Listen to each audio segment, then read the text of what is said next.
Once a young man was on a visit to Rome. It was his first visit. He came from the country, but he was neither on the one hand so young, nor on the other so simple as to imagine that a great and beautiful capital should hold out finer promises than anywhere else. He already knew that life was largely illusion, that though wonderful things could happen, nevertheless as many disappointments came in compensation, and he knew too that life could offer a quality even worse, the probability that nothing would happen at all. This was always more possible in a great city intent on its own business. Thinking in this way, he stood on the Spanish steps and surveyed the momentous panorama stretched before him. He listened to the swelling hum of the evening traffic and watched as the lights went up against Rome's golden dusk. Shining automobiles slunk past the fountains and turned urgently into the bright Via Condati. Neon-red signs stabbed the shadows with invitation. The yellow windows of buses were packed with faces intent on going somewhere. Everyone in the city seemed intent on the evening's purpose. He alone had nothing to do. He felt himself the only person alone of everyone in the city. But searching for adventure never brought it, rather kept it away. Such a mood promises nothing, so the young man turned back up the steps, past the lovely church, and went on up the cobbled hill towards his hotel. Wine bars and food shops jostled with growing movement in those narrow streets, but out on the broad pavement of the Vittorio Veneto, under the trees mounting to the Borghese gardens, the high world of Rome would be filling the most elegant cafes in Europe to enjoy with aperitifs the twilight. That would be the loneliest of all. So the young man kept to the quieter, older streets on his solitary errand home. In one such street, a pavementless alley between old yellow houses, a street that in Rome might suddenly blossom into a secret piazza of fountain and Baroque church, a grave, secluded treasure place, he noticed that he was alone but for the single figure of a woman walking down the hill toward him. As she drew nearer, he saw that she was dressed with taste, that in her carriage was a soft Latin fire, that she walked for respect. Her face was veiled, but it was impossible to imagine that she would not be beautiful. Isolated thus with her, passing so near to her, and she symbolizing the adventure of which the evening was so empty, a greater melancholy gripped him. He felt wretched as the gutter, small, sunk, pitiful, so that he rounded his shoulders and lowered his eyes, but not before casting one furtive glance into hers. He was so shocked at what he saw that he paused.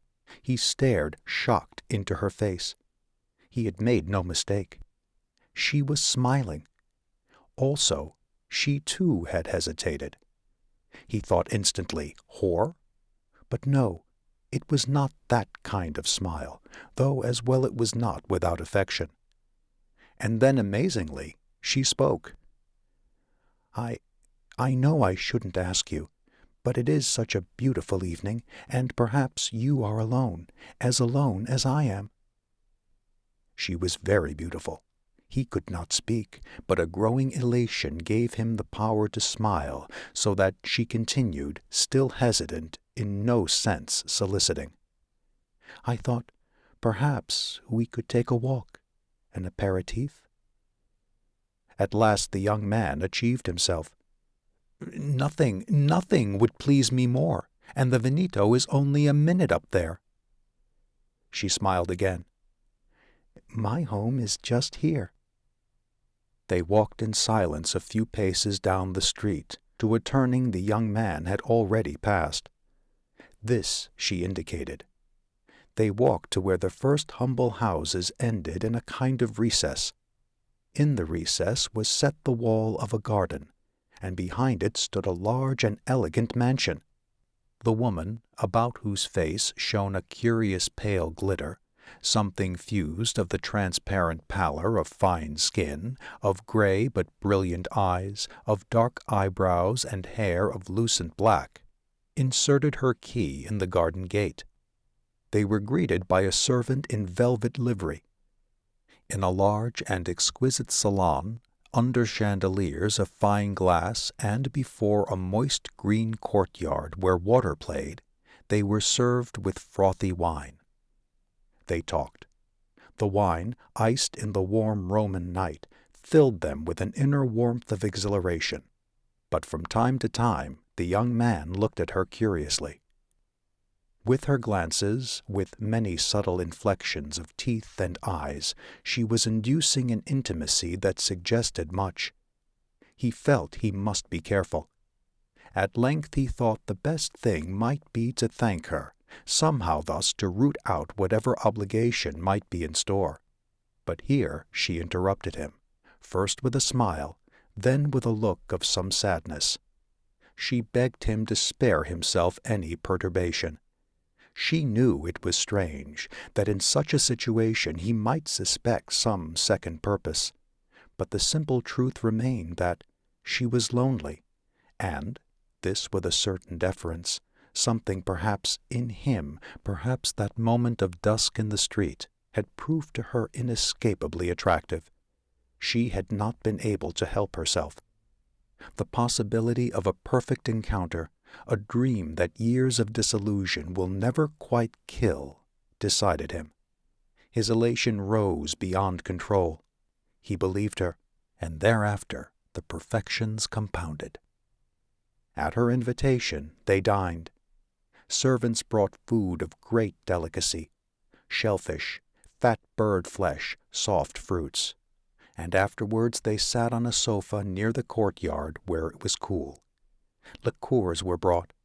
The servants retired. A hush fell upon the house. They embraced. A little later, with no word, she took his arm and led them from the room. How deep a silence had fallen between them! The young man's heart beat fearfully. It might be heard, he felt, echoing in the hall whose marble they now crossed, sensed through his arm to hers. But such excitement rose now from certainty that at such a moment, on such a charmed evening, nothing could go wrong. There was no need to speak. Together they mounted the great staircase. In her bedroom, to the picture of her framed by the bed curtains and dimly naked in a silken shift, he poured out his love, a love that was to be eternal, to be always perfect, as fabulous as this their exquisite meeting. Softly she spoke the return of her love. Nothing would ever go amiss, nothing would ever come between them. And very gently she drew back the bedclothes for him. But suddenly, at the moment when at last he lay beside her, when his lips were almost upon her, he hesitated. Something was wrong. A flaw could be sensed. He listened, felt, and then saw the fault was his. Shaded, soft-shaded lights by the bed, but he had been so careless as to leave on the bright electric chandelier in the center of the ceiling. He remembered the switch was by the door. For a fraction, then, he hesitated. She raised her eyelids, saw his glance at the chandelier, understood. Her eyes glittered. She murmured, "My beloved, don't worry, don't move." And she reached out her hand. Her hand grew larger. Her arm grew longer and longer. It stretched out through the bed curtains, across the long carpet, huge and overshadowing the whole of the long room, until at last its giant fingers were at the door. With a terminal click, she switched out the light.